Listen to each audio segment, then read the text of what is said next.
Good morning. Welcome to your daily solo 401k webinar and Q&A session with my solo 401k financial, where we help you to stop overpaying taxes and start building real retirement wealth. Today's topic is, can you buy real estate in a solo 401k plan? As always, this is your chance to get answers. Use the chat to ask questions on today's topic or anything else. Type them over now so that we can be sure to get to them all. They can be surrounding any topic about self-directed IRAs and solo 401k plans. So let's get started here, and then we'll take a look at questions as they come in.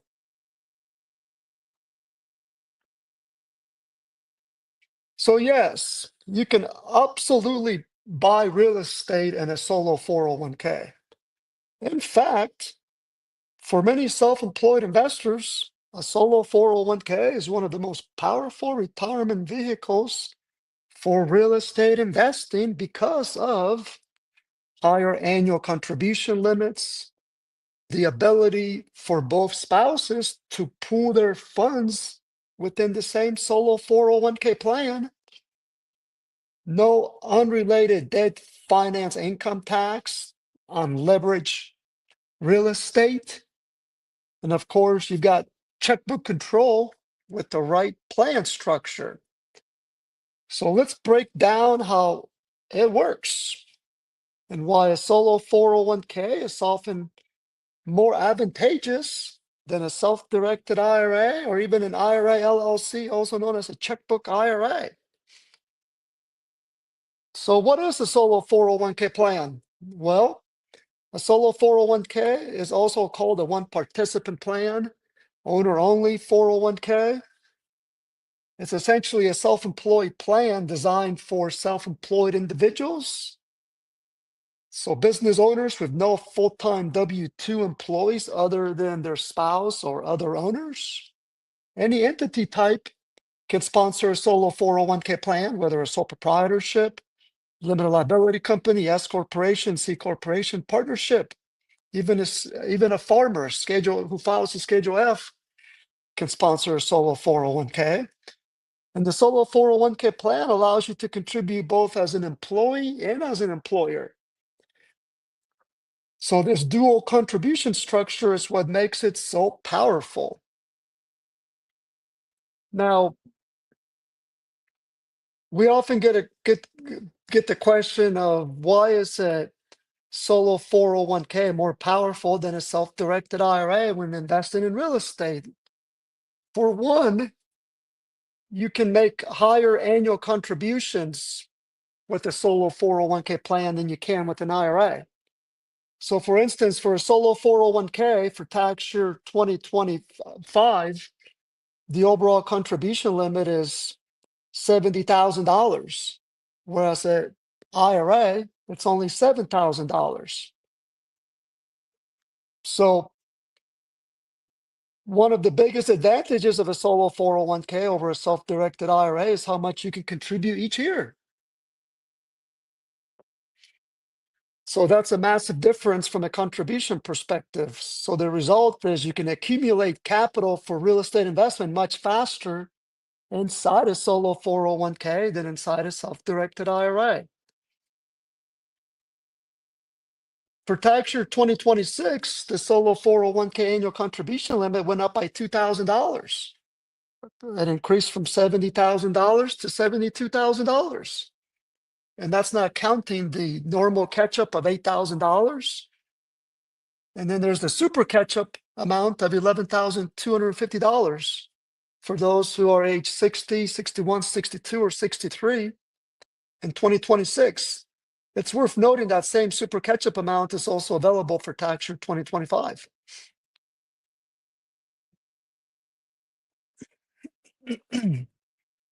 So both spouses can pool their funds in one solo 401k plan. And this is possible if both spouses work in the same self-employed business. As a result, each spouse can make employee contributions as well as voluntary after-tax solo 401k contributions as part of the Mega Backdoor Roth strategy. Each spouse can also make employer profit-sharing contributions. And this is possible because they are both employed in the same business, and the business sponsors the solo 401k plan. So both can participate in the same solo 401k plan.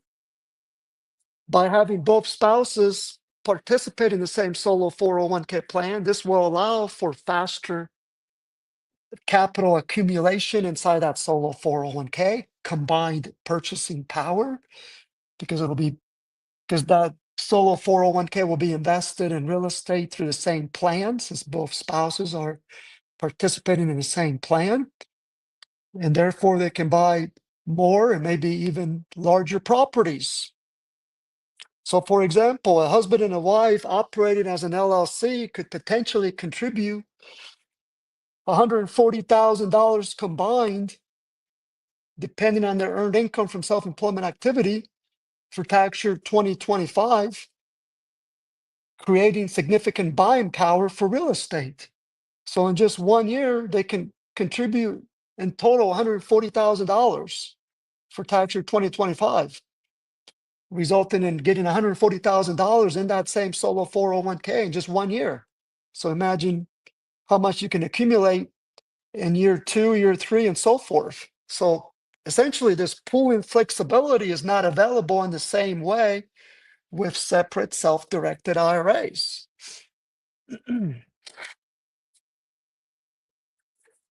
So this slide here is an example of a one participant plan. And then this slide here is an example of a two participant plan. Let's say both spouses are self-employed in the same business. So as you can see, it's just one plan, but each spouse can participate in the same plan because they're both working in the same business. So as an example, the LLC self-employed business would sponsor the plan. Both spouses are working for that business, so they can both contribute to the plan based on their respective net self-employment income. And here, since each spouse will contribute to the plan, each spouse is required to have separate holding accounts within the same plan to track their contributions. So they'll each have a pre-tax holding account, a Roth holding account, and a voluntary after-tax holding account for a total of 6 holding accounts under the plan, 3 separate buckets, aka bank or brokerage accounts for each spouse under the plan. Now, when it comes to buying real estate with the solo 401k, there's also no UDFI tax on leveraged real estate. So this is a major advantage of investing a solo 401k in real estate, is the fact that unrelated debt finance income tax does not apply. What is UDFI?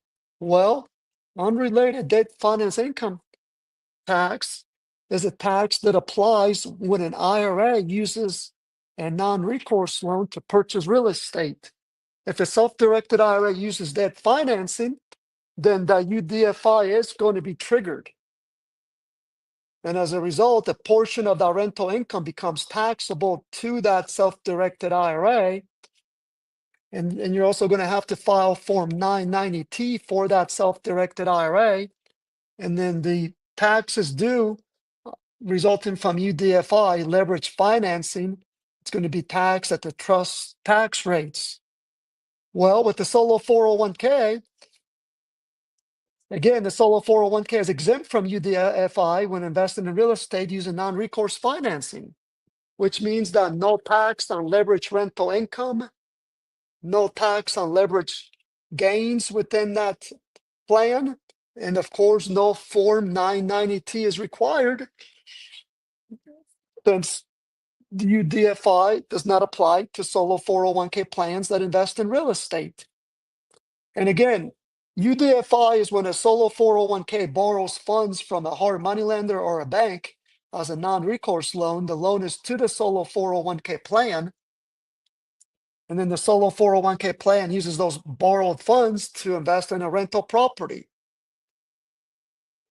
So that's a way to get more funds in your plan indirectly so that you can invest in real estate. Now, before we get into the steps to invest in real estate using a solo 401k plan, let's take a look at some questions here. Let's see here.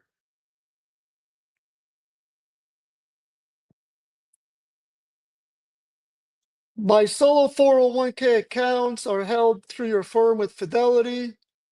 Does the plan allow me to open another multiple Roth accounts? I'm concerned about reaching the max of the SIPIC limit. Yes. With the solo 401k plan, you can have multiple holding accounts for the same solo 401k plan. So you can have brokerage accounts at one brokerage firm like Fidelity, and then open up additional brokerage accounts at another firm like Charles Schwab. And it's as long as you open those brokerage accounts under the same solo 401k plan, it's still considered just one plan. And as a result, it's now considered separate solo 401k plans, so no separate reporting. Let me share a link from our website that talks more about the SIPC protection for solo 401k plans. I just went ahead and shared that link. And then I'm going to provide a link. So yeah, that's the one I wanted to provide there, was regarding SIPC protection.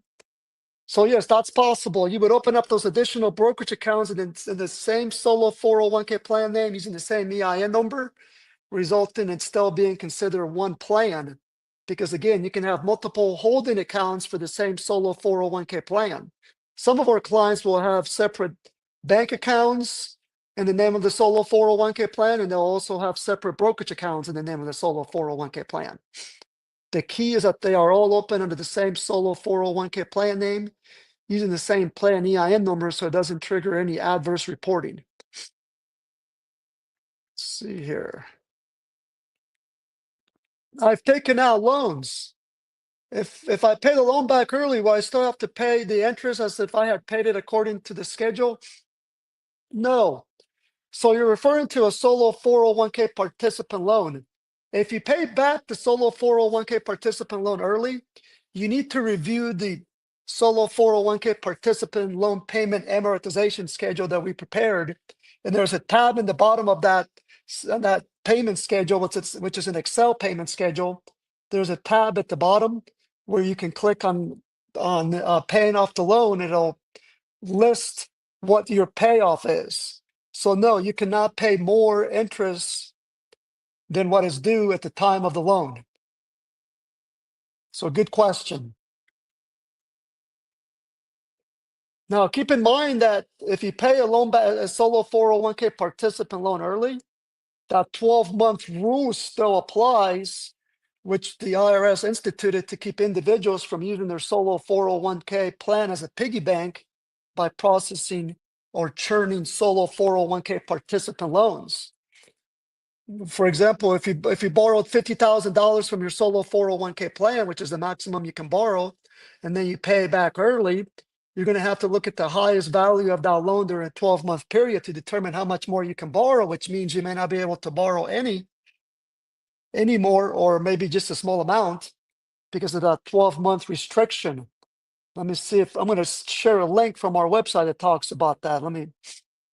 It's called the solo 401k loan limits. Let me share that link for those that are processing multiple participant loans or are planning to pay a loan back early. It's important to understand those multiple solo 401k loan restrictions, which are IRS statutory rules. In other words, those are not driven by the plan document, but rather by the statutory IRS code regulations. Let me see if I can share that link. There's that link there. Just take a look at that link there. Let's see if we have some more questions here. Here's a question. I have a defined benefit plan set up for two companies that I have. I made backdoor Roth IRA for $8,600 for 2026. I set up a solo 401k to succeed my old plan. I make the following contribution. Let's see here. W-2 salary, 5,000 per month. Solo 401k employee contribution, 2,708 per month. Health savings account, 364 per month. Voluntary after-tax contribution. Then convert to Roth solo 401k contribution, 3,958 per month. So yes, with the solo 401k plan, if you're doing mega backdoor Roth, if you're trying to utilize the mega backdoor Roth conversion, that's fine. A solo 401k plan is oftentimes open for that reason there. And what's great about the mega backdoor Roth solo 401k plan is that it's not impacted by contributions that you make to your defined benefit plan. Because remember, a defined benefit plan is made up of only employer contributions, not employee contributions. So as a result, even if you max out your defined benefit plan, you're still going to be able to max out your voluntary after-tax solo 401k contribution up to the overall limit, which is $70,000 for tax year 2025, for example. So if you pay yourself at least $70,000 of W-2 wages for tax year 2025, then you can contribute the entire $70,000 as a voluntary after-tax solo 401k contribution and convert it to the Roth solo 401k plan. Of course, if you're contributing to a defined benefit plan, you're going to have more than $70,000 of box one W-2 wages. So you're probably going to have plenty of funds to be able to make the voluntary after-tax solo 401k contribution. What is more, the mega backdoor Roth solo 401k plan is not impacted by your IRA contributions, whether you're making non-deductible IRA contributions as part of the backdoor Roth, or whether you're making Roth IRA contributions, or whether you're making traditional IRA contributions. Those never impact your voluntary after-tax solo 401k contributions as part of the mega backdoor Roth. As a matter of fact, we did a webinar a few weeks ago regarding how you can perform what's called the backdoor or the Roth trifecta, where you can do a backdoor Roth IRA, a mega backdoor Roth solo 401k, and a mega backdoor 401k in the same year. Let me share that link with you here. Take a look at this link here. But again, the takeaway here is that your contributions to the solo 401k plan, when we're talking about voluntary after-tax solo 401k contributions, will not be impacted by any contribution that you make to your defined benefit plan or your IRAs for that matter. So take a look at that trifecta blog post we did there along with the live webinar. So good question. Okay, let's continue with our webinar here and then we'll come back and take a look at some more questions here. So again, if this information is helping you feel more confident about your future, please take a second to like and subscribe. It tells the platform that this content is valuable, which helps other solopreneurs like you to find it. So subscribing also guarantees that you get notifications of all the crucial content we deliver every day to help you secure your retirement. So let's keep going here. So let me get back to my slides here. So we're going to, again, today's topic, and we're also answering your questions. We're talking about how can you buy real estate in a solo 401k. So let's talk about the steps to invest in real estate using a solo 401k. So here's how the process typically works. One, you would establish a solo 401k plan. You want to make sure it's a self-directed solo 401k plan, because not all solo 401k plans allow for investing in real estate. So that's step number one. Make sure it's a self-directed solo 401k plan that allows for investing in alternative investments like real estate. And here in my solo 401k financial, we offer such a plan. So you're going to need to adopt a self-directed solo 401k plan. Then you're going to need to open up a bank or brokerage account in the name of the solo 401k plan. And here in my solo 401k financial, we would shepherd you on setting that up. Many of our clients use Fidelity or Schwab to hold their solo 401k funds for the plan that we offer, and they can invest in real estate through that Schwab or Fidelity brokerage account because the plan is with my solo 401k financial. So it's my solo 401k financial plan that allows for investing in real estate. So we'll shepherd you in getting those, what Fidelity and Schwab refers to as non-prototype investment only brokerage accounts. And of course, those brokerage accounts are going to be titled in the name of the solo 401k plan. And if both spouses are participating in that plan, each spouse will have separate holding accounts, aka bank or brokerage accounts, to hold their funds.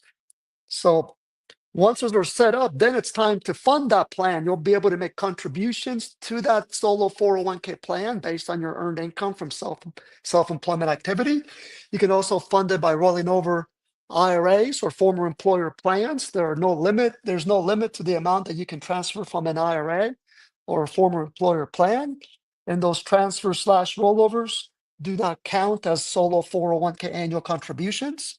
So you're still going to be able to make annual contributions as well. And then once you have that solo 401k funded, it's time to identify the property that you want to invest in. And once you make that decision, you need to understand that the property must be for investment purposes only, not for personal use. It also cannot be purchased from a disqualified person like you, your spouse, children, and parents, for example. You want to make sure that property is titled correctly. So the buyer on the purchase contract must be the solo 401k plan, listing you as the trustee. So for example, if the name of your solo 401k is XYZ retirement trust, then title to that plan would be XYZ retirement trust, comma, John Smith trustee. That's how title would be taken. Now, all expenses in connection with that real estate property must flow back to the solo 401k plan.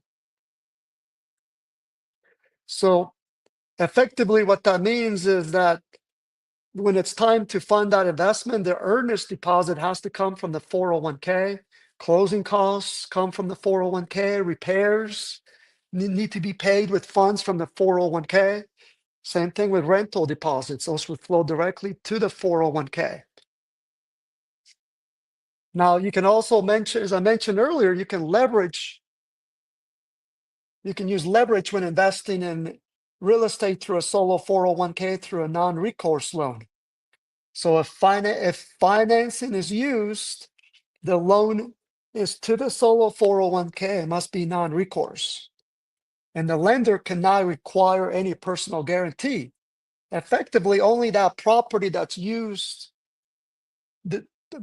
only the property that was purchased with those borrowed funds is the collateral. So if your solo 401k defaults on those loan payments, the bank can only take that property back that was used to buy that, stemming from funds used from the solo 401k to invest in that property. Okay, before we talk about prohibited transactions, which is always important in the context of a self-directed IRA or a solo 401k, let's see if we have any more questions here. Let's see here. Give me a moment here.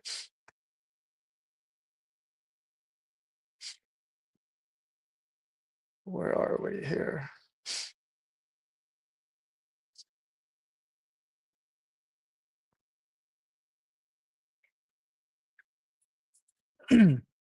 Yes, the accounts can be held at the same firm. As far as the next question here, let's take a look at your next question here. My solo 401k is currently held at Schwab. How does involving you guys change the mechanics of managing the account? Well, that would be called a restatement, where you restate your existing Schwab solo 401k plan to a solo 401k from my solo 401k financial. And the purpose of that is because you want to be able to take a loan from your solo 401k plan. You want to perform the mega backdoor Roth solo 401k plan strategy, for example, which the Schwab plan does not allow for.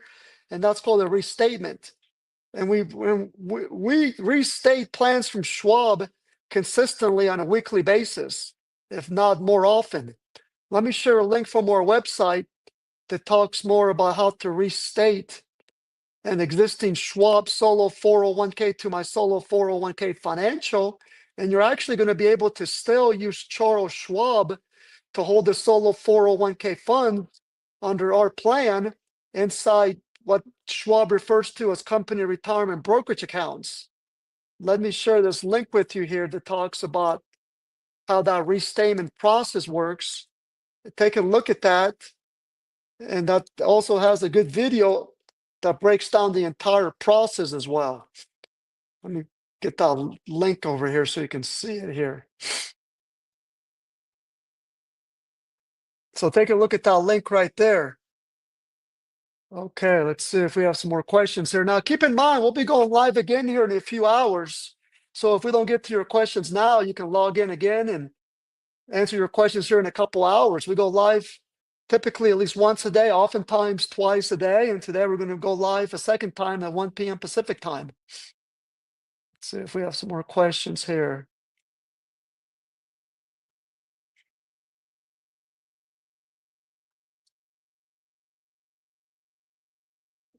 Here's a question here. I made a miscalculation overfunding my pre-tax by $7,000. What are my options? Of the account with Fidelity, did you make an employer pre-tax contribution or did you make an employee pre-tax contribution? That's the first thing you have to identify, whether you made an excess employer contribution or an excess employee contribution, because they both have separate rules. Also, when did you make that contribution? Did you make it here in 2026 for 2025, or did you make it in 2025 for 2025 or in prior years? So those are things you got to take into account. Okay, let's see here.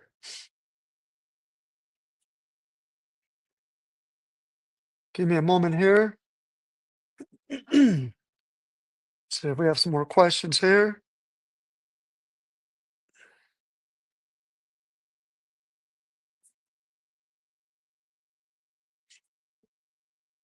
Here's a question here. I'm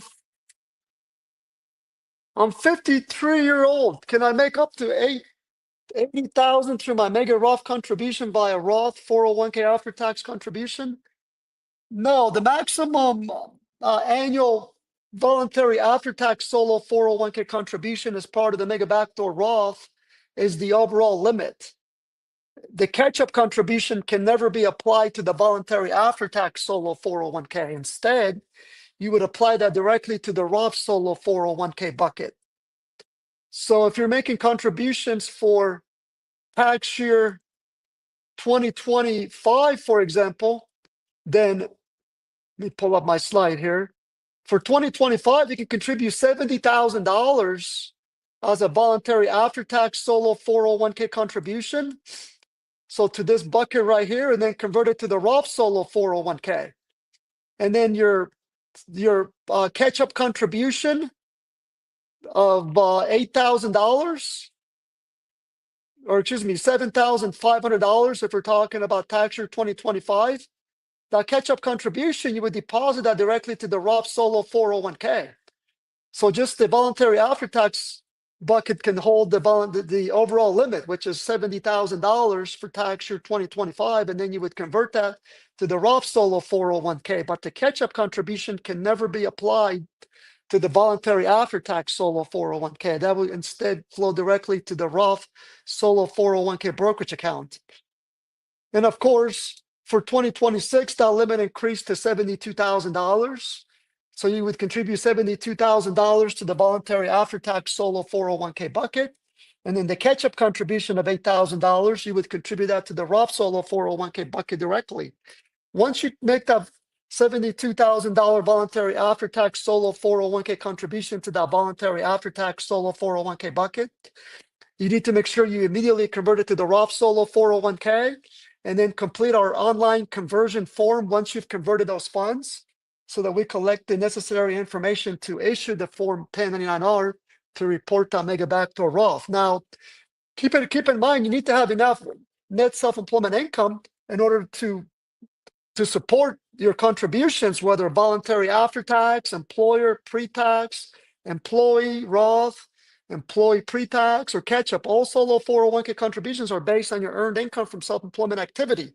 So if you don't have enough self-employment income, then you will not be able to fully maximize the contributions. So again, you need to make sure you have enough net self-employment income to support those contributions. Let's see here. Here's another question. To confirm that the solo 401k employee and employer contribution will not be affected by defined benefit plan, backdoor Roth contribution, and asset contribution? Not exactly.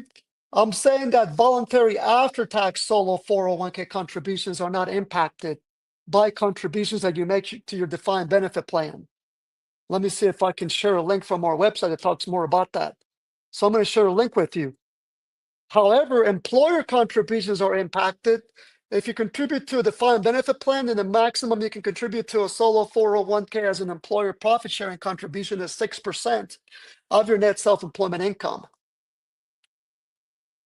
Now, employee contributions are also not impacted, but your employer profit sharing contributions are. You can only do 6% instead of 20% if it's a sole proprietorship, or 25% if it's an S corp. Let me share this link here with you that talks more about the defined contribution limits when contributing to a solo 401k, as well as the solo 401k limits. So take a look at that there. Okay, let's see here.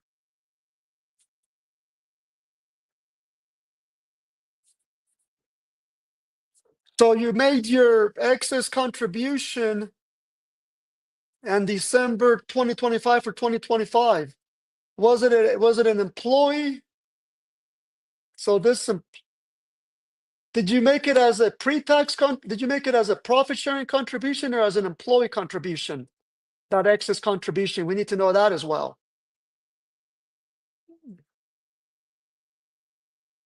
Here's a question here. So is the employer Roth contribution the voluntary after-tax contribution? No, that's not. That's separate. Voluntary after-tax solo 401k contributions are part of the mega backdoor Roth strategy. Employer Roth solo 401k contributions is a different type of contribution. And when you make that contribution as an employer Roth contribution, you're going to have to turn around and treat it as a taxable in-plan conversion.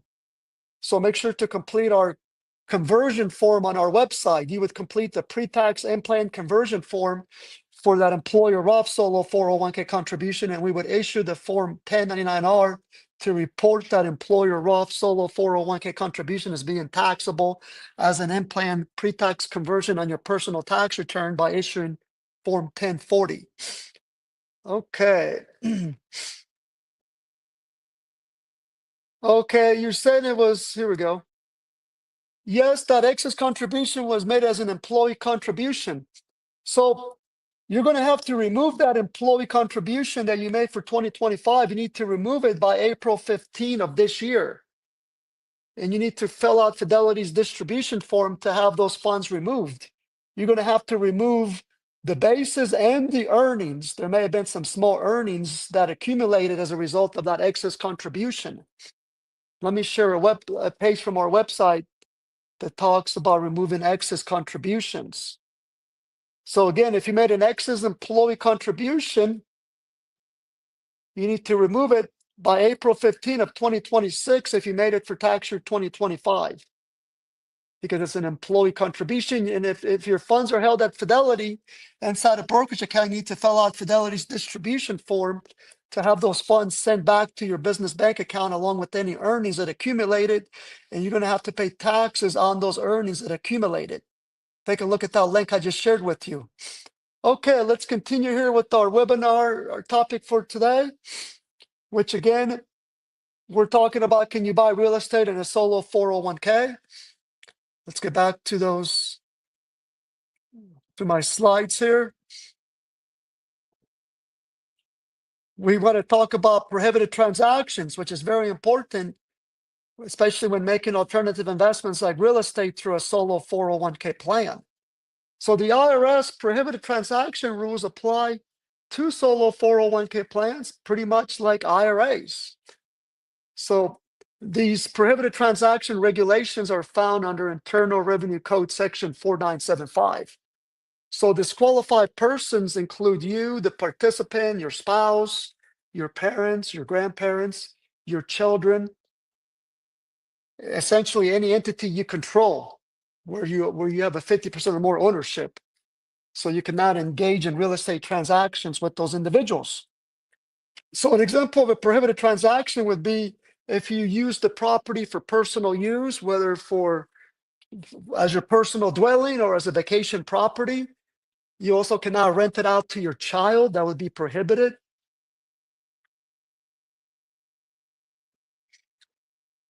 You also cannot personally perform repairs on that property that's owned by the solo 401k. That would be considered sweat equity. So that's not allowed, even if you don't charge a fee. You also cannot use solo 401k funds to pay personal expenses or reimburse yourself. That's disallowed. So the bottom line is when a solo 401k invests in real estate, you cannot perform any type of sweat equity work on that property. You can manage the property, however, where you're looking for tenants, collecting the rent dues.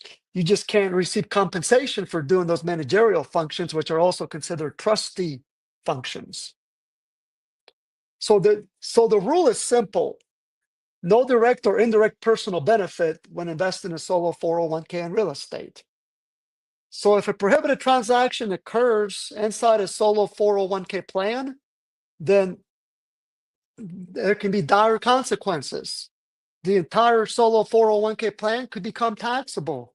Retroactive disqualification may occur, and penalties may also apply as well. So some final thoughts here is that you can absolutely buy real estate in a solo 401k plan. And in many cases, it is more powerful than using a self-directed IRA because you can contribute significantly more money each year. Also, both spouses can pool their funds in that same solo 401k plan. You avoid UDFI tax on leveraged real estate, and you maintain control as the trustee of that solo 401k plan. Of course, strict prohibited transaction rules apply, and proper structuring is critical. So when done correctly, a solo 401k can be one of the most tax efficient vehicles for building long-term real estate wealth in a retirement plan. All right, let's see if we have some more questions here. We're coming towards the end of our webinar, but again, we'll be going live again here in a few hours. Let's see here. So here's a question from Chris. So that it would be more beneficial from a tax point to make an after-tax solo 401k contribution since it would not issue a 1099-R. Well, in both instances, a Form 1099-R applies. It's just that if it's an employer Roth contribution, that's going to be a taxable event.